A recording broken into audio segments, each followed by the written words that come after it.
जगाची घडत राहा. ही जमीन फक्त माझी आहे.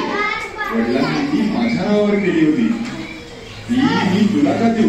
पण दादा, बाबांकडून मिळालेल्या जमिनीत आपल्या दोघांचा समसमान वाटा पाहिजे.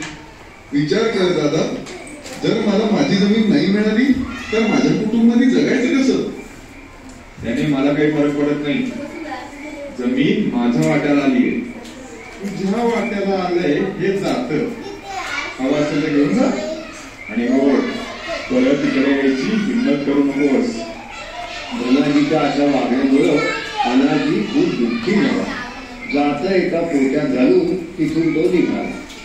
आपल्या काळजीत बुडलेला अनाजी इकडे तिकडे भटकत होता. अचानक त्याला कोणाच्या तरी किंचाळण्याचा आवाज आला. त्यांनी जेव्हा वर बघितलं तेव्हा एक वस्तू वेगाने त्याच्या दिशेने खाली येत होती. ती वस्तू जेव्हा त्याच्या